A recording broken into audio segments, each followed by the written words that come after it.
Hey guys, this is my friend Nathan Reynolds, and this has been a year in the making. Every single time we've ever tried to record, get up with each other, something's always happened. It's always a story, right? 2 or 3, 4 hours ago, me and Nathan were talking, and we were talking about the things that are all around us, weapons we can't see, and all that kind of stuff. And its true nature of this world is beyond our imagination. But we got to talking about these fibers and these threads that are in us that are not supposed to be there, the synthetic biology.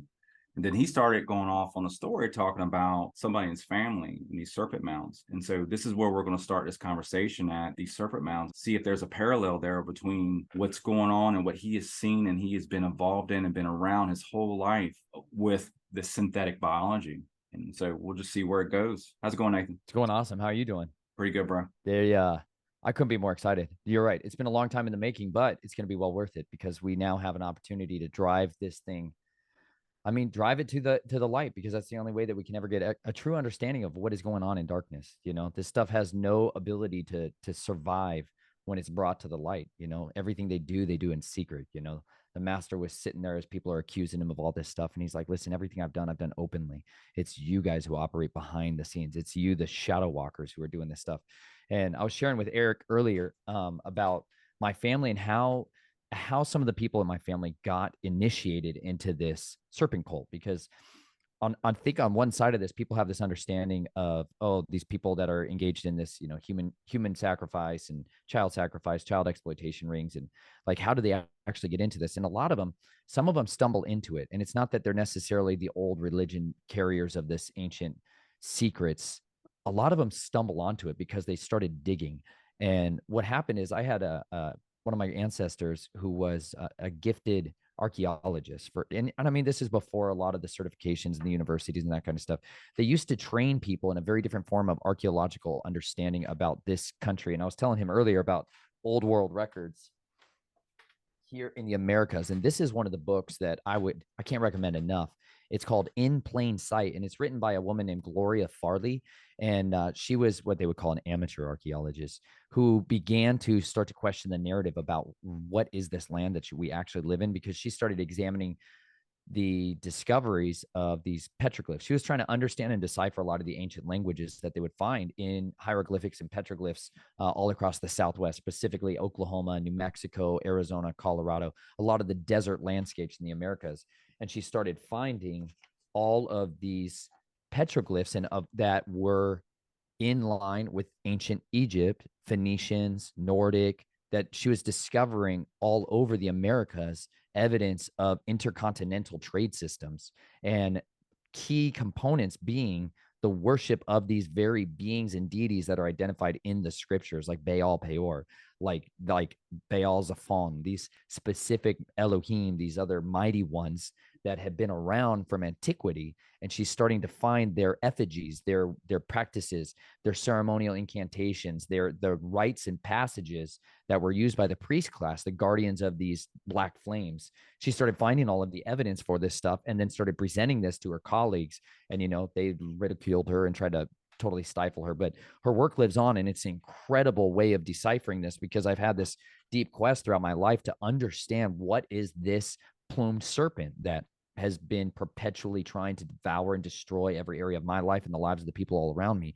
And I didn't understand where it came from. But when I was right around 9, 10 years old in fourth and fifth grade, my great grandfather, whose name is Don Potter Reynolds, and he was a man who was the president of the American Society of Civil Engineering out in New York. And he was a really influential guy and had the opportunity to set the flame in the hand of the Liberty. They took the old lighthouse over the Statue of Liberty, and they replaced it with a new flame. And it was this big ritual. And because he's a Luciferian, and so he was the one who was tasked with doing this. Anyways, he ended up coming down with a stroke, and so my family went back there to bring all of his stuff and bring him back. My father wanted access to the trust fund that he had, and so he sold me to my great grandfather, and I became basically a sex slave for all intents and purposes. But during the course of that, one of the things that came to the light was all of this stuff that they have stored in his basement, and a big component of that were these ancient records that they started discovering. It was his ancestor who was an archaeologist that began to dig into a lot of the mounds in the Ohio River Valley, specifically in Ohio and another area in central Michigan and lower Michigan, where they started finding these serpent mounds. And it's not that they were necessarily the people that found him, but he found a particular one that opened up into a chamber where they found these ancient texts, and they didn't necessarily know how to decipher them, but somebody was able to decipher them, and they figured out that it was this priest class, and it was a burial chamber that had a lot of their relics that were contained inside this. And in those books was these old religions, the ways of awakening the plumed serpent. The name America comes from the word for the land of the plumed serpent. This is what this land has been called for thousands of years, predating Vespucci and these Italian map makers who they say they gave this credit for the guy's first name. But it's not. People have been calling it that land for a long time because that is what was the mighty one, the deity that ruled and reigned over this territory for thousands of years. And that cult, the way that they got in contact, basically a lot of these rites and rituals, you guys, that they get kind of occulted, meaning they just get concealed or they made secret. What they're actually bringing forth during this, what is the man behind the curtain, is a way to dial the phone book to the watchers, to these Gregories, these fallen ones who have been bound in chains of darkness, waiting until there's either a release or they are set free to go and wage their final campaign against the Most High and against the sons of Elohim. And so they had these books that gave them the ability to start doing these rites and rituals, to start making contact with them and started opening portals through child sacrifice. Predominantly is one of the main things. They demand blood. This is what there's one of the best books you guys can read, which is called The Discovery and Conquest of Mexico. And it was written by a man named del Castillo, Bernal del Castillo. And he was the firsthand witness of Hernando de Cortez conquest of Central and South America, predominantly Mexico. And it details what they found when they started coming over here. And one of the main overarching themes is the details of this specific Quetzalcoatl, which was the name of this deity, their mighty one at the time, this plumed serpent, and what their rites of passages were when they come into these temples and they were finding human beings carved to pieces. The priest class used to live inside these temples covered in dreadlocks that were made. Their dreadlocks were this blood and human tissue organ systems that they would rub into their hair, and they never washed themselves. So they were like the Walking Dead, this kind of zombified class. And this was the priest class. And so the entire societal structure of Central America was based off of being able to bring in human material, like literal human material, as a means to feed this deity and this priest class system, which was cannibalistic. They carved up and had butcher stations where people were eating and selling each other wholesale, like a regular meat market was cannibalism. And so they paint a very graphic picture of what this looked like until they actually get to Mexico City and they see the capital of this, and where they're slaughtering tens of thousands of people on a daily basis, sometimes physically carving them out, taking their hearts out while they're beating, drinking them, consuming of the blood. This vampiric demand of bloodshed, because these beings, you guys, these other mighty ones, they're not flesh and blood, they're flesh and bone. They're a different nature in and of themselves, which allows them to pass through fire, allows them to pass through water, allows them to pass through material objects like we do have this inability to go through. But they can transmute themselves, they can alter themselves to be transformers, for all better lack of a better words. And so my family started taking this knowledge and using that to try to get what was called foretelling. They wanted to know the future. And when you make covenants with this X class of mighty ones, what they do is they offer you a glimpse of the future. And this kind of goes back to the way that the dragon was contending with Yeshua when he was fasting. It said that he took him up on a great high mountain and showed him all the kingdoms of the earth in a moment of time. So he showed him time. He showed him that he was the timekeeper, right? A guardian of the time. And he was able to show him the future. And he said, if you'll just bow down and worship me, right? All you have to do is bow down and worship me, and I will give all of this to you, right? And Yeshua rebuked him with the words, the sword of his mouth, from Deuteronomy, right? You shall worship Yahweh, him, and him only shall you serve, right? Exodus 20. This is like preeminent fundamentals of warfare here. He rebuked him with the commandments. He understood that there was a greater covenant. He appealed to the highest authority. Well, the dragon has this ability. These serpents have this ability to show you the future. Now, they're only going to give you a glimpse through that kind of all-seeing eye, that eye of Horus, that they're going to show you a glimpse of the future. And so what they showed my ancestors was what aluminum and tobacco predominantly were going to be in the future. And they showed them some of the methodologies for getting bauxite and being able to process dirt, for all better terms, and turn it into these heavy metals, turn it into these toxic compounds. But the cost for doing that is always bloodshed.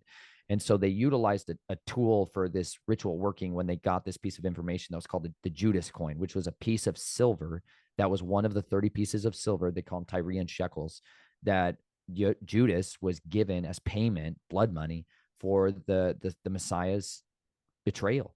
And so that money after his death, if you remember, Judas came back to the Pharisees and he threw the money at the feet of the assembly there and said, I don't want this anymore. Right. And they said, well, it's blood money because literally we can't use it for the temple. So let's go buy a field with it. And so they bought a field and they buried people in it.